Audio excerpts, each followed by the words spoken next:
உலகமெங்கும் இருக்கும் நமது ஆன்மீகம் ப்ளஸ் நேயர்கள் அனைவருக்கும் ஜோதிட குருஜியின் இனிய பராபவ தமிழ் புத்தாண்டு நல்வாழ்த்துக்கள்.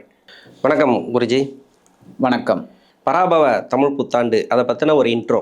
இந்த பராபவ ஆண்டு அப்படின்னாலே தமிழ் வருடங்கள் 60, அது உங்களுக்கே தெரியும். இதில் 40வது வருடம் இந்த பராபவ வருஷம் அப்படிங்கும்போதே ராகுவோட இதில் இறங்குறது. ஏன்னா 40 அப்படிங்கும்போதே 4ஆம் நம்பர், 4க்கு உண்டானது ராகு. ஸோ இந்த கம்யூனிகேஷன் லெவலில் இந்த பராபவ ஆண்டு ரொம்ப அற்புதமாக இருக்கும். தொடர்புகள், ஐடி, அதேமாரி இந்த ஏற்கனவே ஏஐ அதெல்லாம் வருது, அது இப்போ ஏஜிஐன்னு ஒன்று வரப்போகிறது. என்ன அந்த மாதிரிலாம் ஒரு டெவலப்மெண்ட் நிறையா இருக்கும். அதே மாதிரி இந்த பராபவ தமிழ் வருடத்தில் முக்கியமாக பார்த்திங்கன்னா ராசி பலன் அப்படின்னு எடுத்திங்கனாலே 4 கிரகங்களோட சுழற்சிகள் பெயர்ச்சிகள் தான் நம்ம எடுக்கிறோம். அப்படிப்பட்ட இதில் குரு வந்து 2 தடவை இந்த வருஷத்தில் ராசி மாறுறார். சனி பகவான் அதே இடத்துல தான் இருக்கார், மீனத்திலே தான் இருக்கார். இந்த குரு வந்து பார்த்திங்கன்னா 1/6/2026 அவர் மிதுன ராசிலேருந்து கடகராசிக்கு வந்து உச்சமடைகிறார். உச்சமடைந்து சில நன்மைகளை கண்டிப்பாக கொடுப்பார். அதுக்கப்புறம் பார்த்திங்கனாக்க 31/10/2026 போது அதிசாரமாக சிம்மராசிக்கு வந்துடுறார். அதிசாரமாக, ஏன்னா சில சமயம் அடுத்த ராசிக்கு உண்டான பலன்களை இப்போவே கொடுக்க ஆரம்பிச்சிடுவார். அதுக்கப்புறம் பார்த்திங்கன்னா 24/1/2027 மறுபடியும் அதே ரெட்ரோகிராட்லேயே வக்ரகதியிலேயே வெளியில் வந்து கடகத்துக்கு வந்துடுறார் மறுபடியும்.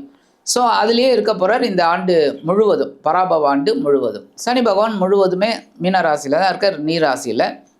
ராகு வந்து இப்போ கும்பராசியில் இருக்கார். இப்போ டிசம்பர் 5ஆம் தேதி 5/12/2026 அன்றைக்கி இந்த ராகு பகவான் கும்பத்துலேருந்து மகரத்துக்கு பெயர்ச்சியாரார். அடுத்து சிம்மம், அந்த சிம்மத்தில் கேது இருக்கார். அவரும் 5/12/2026 அவர் கடகத்துக்கு போயிடுறார். எப்போவுமே அவங்க 2 பேர் மட்டும் ஆன்டி கிளாக் வைஸில் சுற்றுவாங்க, அது உங்களுக்கே தெரியும். இந்த மாதிரி வர்றது இந்த அமைப்பு அவ்வளோதான். இந்த பராபவ ஆண்டில் இந்த கிரகங்கள், முக்கியமான கிரகங்களோட பெயர்ச்சிகள் தான் இருக்குது. ஸோ அந்த வகையில் இந்த பராபவ ஆண்டோட ஒரு ராசி பலன்களை கணிச்சிருக்கு ஒவ்வொரு ராசிக்கும். அப்போ ஒவ்வொரு ராசிக்கும் என்னென்ன பலாபலன்கள் அப்படிங்கிறத நம்ம இப்போ பார்ப்போம். கடகராசி படாத பாடுபட்டாங்க. விசுவாச வருஷத்தில் படாத கஷ்டம், சொல்ல முடியாத கஷ்டம். அவங்களே வந்து தனிமையில் உட்காந்து அழுவுற மாதிரியான கஷ்டங்கள்லாம் இருக்குது. யார்கிட்டையும் சொல்லவும் முடியல, அது மாதிரியான கஷ்டங்கள்லாம் அனுபவிச்சிட்டாங்க. இப்போ பராபவ ஆண்டில் மாற்றங்களை எதிர்பார்க்கலாமா? நிறைய பேருக்கு வந்து எதிர்பார்ப்பு இருக்குது, அதனால் நான் கேட்குறேன். இப்போ இந்த பராபவ ஆண்டு கடகராசிக்கு ஃபேவரபிள் அப்படின்னா கண்டிப்பாக இருக்கும். ஏன்னா இவங்க வந்து இந்த சனி பகவானால் ஏகப்பட்ட கஷ்டங்களை சந்திச்சிட்டாங்க. ஏன்னா கடகராசி கடகலக்னத்துக்கு சனி பகவான் நல்லது பண்ண மாட்டார். 8ஆம் அதிபதி 7 கூட இருக்கிறாங்க. ஆமாம், அதனால் ரொம்ப நல்லதெல்லாம் பண்ண மாட்டார். அப்போ இந்த 7 இந்த அஷ்டமத்து சனியில், கண்டக சனி, அஷ்டமத்து சனியிலெல்லாம் ரொம்ப மாட்டிக்கிட்டாங்க. ரொம்ப டென்ஷன், நிறைய பேருக்கு ஆப்ரேஷன், அது இது, மனப்பிராந்தி, மனப்பயம், அதே சமயம் ரொம்ப கஷ்டங்கள் இப்படியே அனுபவிச்சு, பொருளாதார ரீதியாகவும் நிறைய கஷ்டங்கள். ஏன்னா அதிலெல்லாம் எல்லாத்துலேயும் அவங்க வந்து அடிப்பட்டு மிதிப்பட்டு இந்த பராபவ ஆண்டு அற்புதமாக இருக்கும். ஏன் அப்படின்னா இவங்களுக்கு வந்து சனி பகவான் சூப்பராக மாறினதுலேருந்தே கொஞ்சம் பரவாயில்லைங்கிற மாதிரி இருக்குது. ஆனால் இவங்களுக்கு வந்து இந்த குரு வந்து இப்போ ஃபேவரபுளாக இல்லை. ஏன்னா விரயராசியில் இருக்கார். அதுக்கப்புறம் பார்த்திங்கன்னா ஜென்மராசிக்கு தான் வந்து, ஆனால் ஜென்மராசியில் வந்து உச்சமடைகிறார். உச்சமடையக்கூடிய குரு பகவான் நல்லது பண்ணுறதுக்கு வாய்ப்பு இருக்குது. 1, 2வது பார்வையும் உங்களுக்கு சூப்பராக இருக்குது. அடுத்தபடியாக பார்த்திங்கன்னா 2ஆம் இடம் என்று சொல்லக்கூடிய தனவாக்கு குடும்பஸ்தானத்துக்கு வரார். ஸோ ஓரளவுக்கு இவங்களுக்கு அந்த ஒரு 50% நல்லது நடக்கக்கூடியது. பராபவ ஆண்டில் ஒரு 50% நல்லது. அதே சமயம் அடுத்தபடியாக மறுபடியும் அதே ஜென்மராசிக்கு வரார். பார்வை பலம் இருக்குது, குருவோட பார்வை பலம். ஆனால் சர்ப கிரகங்கள்னு சொல்லக்கூடிய ராகு கேது கொஞ்சம் அன்ஃபேவரபிள் பொசிஷனில் தான் இருக்காங்க. ஓ சரி சரி. இப்போது கடன் பிரச்சனை தீருமா? இந்த கடகராசிக்கு அதிகப்படியாக வந்து பணப்பிரச்சனை தான். ஒன்று வாங்கி கொடுக்க முடியாத கடன், இல்லை கொடுத்து வராத கடன், நண்பர்களால் பிரச்சனை, சொல்ல முடியாத துயரங்கள். எங்கெங்கெல்லாம் இவங்க வந்து எதிர்பார்த்து நின்னாங்களோ அங்கெல்லாம் அவமானப்பட்டாங்க. எதிர்பார்த்த ஒரு வெற்றி கிடைக்குமா? எதிரிகளை ஜெயிக்கக்கூடிய ஒரு தன்மை கிடைக்குமா? ஏன்னா கடகராசிக்கு தான் என்னை பொறுத்த வரைக்கும் என்னென்னா 2018 கடகராசிக்கு சொல்ல முடியாத கஷ்டம். இப்போ 2026 ஒரு நல்ல ஒரு விடிவு காலம் பிறக்குமா? கண்டிப்பாக. ஏன்னா இவங்க நீங்கள் சொன்ன மாதிரி 2018 இருந்துங்கும்போது பார்த்தீங்கன்னா ஒரு 2 வருஷம் கொரோனாலேயே போயிடுச்சு. அதுவே பெரிய அடி எல்லாருக்குமே, நிறைய பேருக்கு அடி. ஏன்னா ஓரளவுக்கு தப்பிச்சவங்க கொஞ்சம் பேர். நிறைய பேர் பொருளாதார ரீதியா கடன்கள மாட்டிக்கிட்டவன் தான் இப்ப கஷ்டப்பட்டுட்டு இருக்காங்க. சரி அதுக்கப்புறமாவது ரிலீஃப் ஆச்சா? இல்ல. ஏன்னா கண்டக சனி, அடுத்தது அஷ்டமத்து சனி போட்டு ஆட்டி படைச்சு இவங்கள ஒரு வழி பண்ணிடுச்சு. இப்ப இந்த கடன் இவங்களுக்கு ஒரு பெரிய அளவுல இருக்கு. அது கண்டிப்பா இப்ப மாறும். ஏன்னா 2ஆம் இடத்துக்கு அதிசாரமா வரப்போறாரு. வராரு அப்படிங்கும்போதே கண்டிப்பா இவங்களுக்கு ஒரு 3, 4 மாசம் ஒரு நல்லது பண்ணிடுவாரு. அப்ப கண்டிப்பா கடன் சுமை குறையறதுக்கு வாய்ப்பு நெறைய இருக்கு. அதெல்லாம் இவங்க வந்து உபயோகப்படுத்திக்கணும். ஏன்னா, நமக்கு 1000 செலவு இருக்கு. பட் எல்லாத்தையுமே நம்ம செலவு பண்ணிட்டோம்னா, அந்த கடன் அடைக்கிறது யாரு? அத கொஞ்சம் இவங்க கரெக்ட் பண்ணிட்டா போதும். ஏன்னா, இவங்க வந்து எல்லாரையுமே நம்புறவங்க. வெள்ளந்தின்னு சொல்லலாம். அந்த மாரி. அதுதான் இவங்கள்ட்ட அத கொஞ்சம் கரெக்ட் பண்ணிட்டு, அந்த வர்ற வருமானம் கண்டிப்பா இப்ப வரும். உத்தியோகமாகட்டும், தொழில் வியாபாரமாகட்டும் நல்லா வரும். அந்த இத கடன் அடைக்கிறதுக்கு இவங்க ட்ரை பண்ணணும். இப்போ வேலை ரீதியா ரொம்ப நாளா ஒரு வேலையில இருப்பாங்க. இன்னொன்னு வேலையும் இவங்களுக்கு பிரச்சனைகள குடுத்து வேலை மாறினே இருந்திருப்பாங்க. இதன் பிறகாவது ஒரு நல்ல வேலை வாய்ப்பு அமையணும். அது அமையக்கூடிய வாய்ப்பு இருக்கா இந்த ஆண்டுல? இந்த ஆண்டு அவங்களுக்கு நல்ல ஒரு உத்தியோகம் கண்டிப்பா கிடைக்கும். எப்படின்னாக்க, இவங்க அந்த 12ஆம் இடத்தை விட்டு விலகக்கூடிய குரு பகவான் கண்டிப்பா ஒரு நல்ல வேலையை ஏற்படுத்தி குடுத்துருவாரு. அதுல உயர்வுகள் இவங்க ஒரு அக்டோபர், நவம்பர்ல எதிர்பார்க்கலாம். அது ஆட்டோமேட்டிக்கா இவங்களுக்கு ஒரு உத்தியோகமே இல்லாதவங்களுக்கு நல்ல உத்தியோகம் கிடைக்கும்.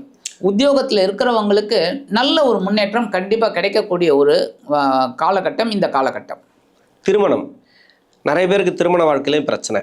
சொல்ல முடியாத பிரச்சனை. ஒருத்தர் மேல் ஒருத்தர் ரொம்ப நம்பிக்கை வச்சிருந்தவங்க கூட பிரிஞ்சிருக்காங்க. அதாவது கணவன், மனைவி. கரெக்ட். இது மாரி டைவர்ஸ் ஆயிருக்காங்க. இன்னொன்னு வந்து மறுமணத்துக்காக ட்ரை பண்ணி அங்கேயும் பிரச்சனை ஆயிருக்கு. எதுவுமே கூடாம போயிருக்கு.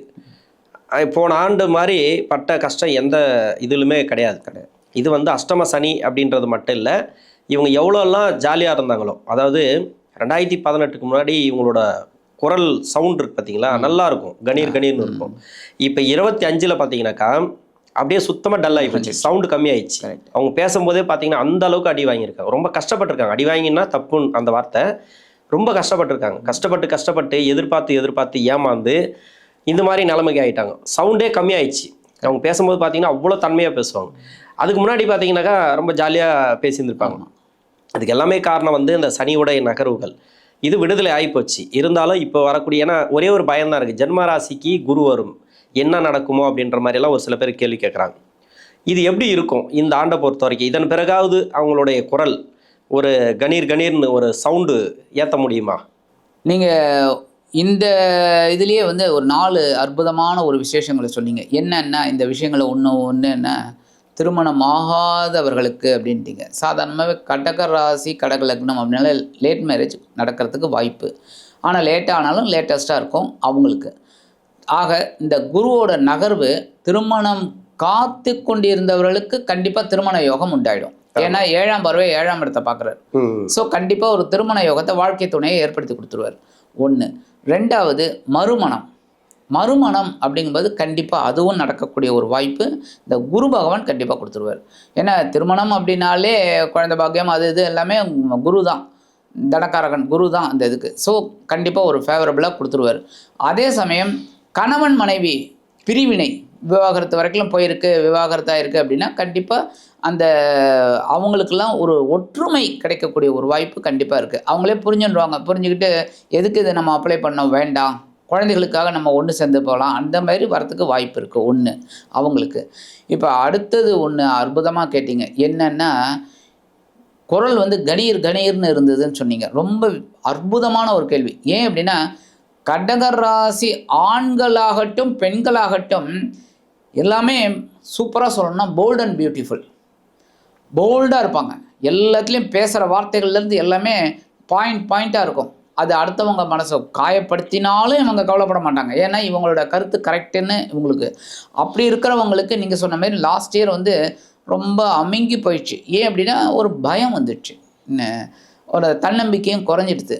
அப்போ தன்னம்பிக்கையோடு இருக்கும்போது தான் அந்த கணீர். தன்னம்பிக்கை குறைஞ்சோடனே அவங்க ஆட்டோமேட்டிக்காக ஒரு சாதாரணம் ஆயிட்டாங்க.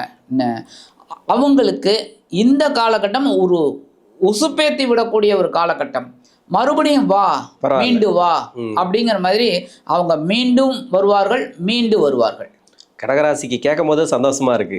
உண்மையிலேயே சொல்றேன், நான் ஜென்ம ராசிக்கு குரு வந்தா அவ்வளோலாம் கஷ்டத்தை கொடுக்காது. ஆமா. ஏன்னா ராசிக்கு 6ஆம் அதிபதினு சொல்லக்கூடியவர் 9 பாக்கியஸ்தானாதிபதி.